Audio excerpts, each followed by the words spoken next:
बीता कल सीएम योगी आदित्यनाथ के मजबूत सिपह सलाहकार और लंबे समय तक ताल से ताल मिलाकर चलने वाले अवनीश अवस्थी के कार्यकाल का आखिरी दिन था।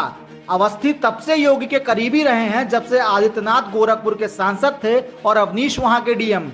दिलचस्प यह है कि अवनीश कार्यमुक्त हुए ही थे कि अचानक यूपी की ब्यूरोक्रेसी की इमारत भरभरा कर धाराशायी हो गई। ऊपर के सीनियर आईएएस अफसर इस तरह फेंटे गए जैसे ताश के पत्ते। कई अफसरान को मजबूत ओहदा मिला तो कई के पर कतर दिए गए हैं। इस तरह कुल 16 अफसरों की जिम्मेदारियां बदली गई हैं।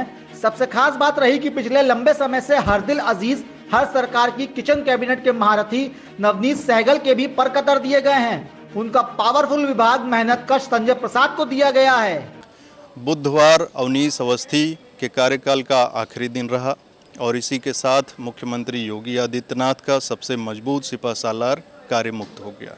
हालांकि सुगबुगाहट हो रही है कि अवनीश अवस्थी के लिए कुछ नया किया जाएगा। योगी आदित्यनाथ उनके बारे में क्या फैसला लेते हैं ये तो समय बताएगा, लेकिन सुगबुगाहट है कि उन्हें यूपीडा का चेयरमैन बनाया जा सकता है। जिक्र करें अगर ताश के पत्तों के मानिंद बिखरी ब्यूरोक्रेसी का तो सबसे पहले गाज गिरी वरिष्ठ आईएएस अपर मुख्य सचिव स्वास्थ्य अमित मोहन प्रसाद पर। स्वास्थ्य विभाग में मनमाने तबादलों के कारण इन पर संकट के बादल पहले से ही मंडरा रहे थे, लेकिन प्रसाद पर अचानक कृपा बरसनी बंद हुई और पार्थ सारथी सेन शर्मा स्वास्थ्य के प्रमुख सारथी बन गए। इसके अलावा मेनका एस गर्ग को उच्च शिक्षा से हटाकर अल्पसंख्यकों का कल्याण करने के लिए भेज दिया गया। इन तबादलों में जिन प्रमुख अफसरों का कद बढ़ा है उनमें संजय प्रसाद के अलावा दीपक कुमार भी शामिल है। दीपक कुमार को प्रमुख सचिव बेसिक शिक्षा के साथ माध्यमिक शिक्षा का भी अतिरिक्त प्रभार दे दिया गया है। आगे देखना यह है कि अफसरशाही की इमारत में अपने लिए सुरक्षित ठिकाना तलाशने में कौन कौन सफल होता है। योगी ने जब पहली बार यूपी की कमान संभाली तो सबसे पहले केंद्र से सीनियर आईएएस अवनीश अवस्थी को यूपी ले आए। वजह रही दोनों के लंबे समय तक बेहतर तालमेल। साल 2002-03 में जब अवनीश अवस्थी गोरखपुर के डीएम हुए तो योगी आदित्यनाथ वहां से सांसद बने।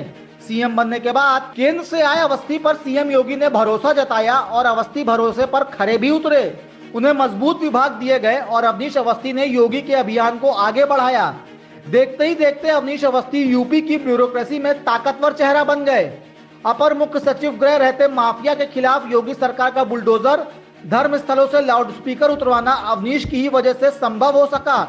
पूर्वांचल एक्सप्रेसवे और बुंदेलखंड एक्सप्रेसवे की सफलता का सेहरा भी अवनीश अवस्थी के ही सर सजा। यूपी और देश दुनिया की तमाम ताजा तरीन खबरों के लिए गूगल प्ले स्टोर से आज ही डाउनलोड करें हमारा तेजी से उभरता न्यूज ऐप डेली इंसाइडर।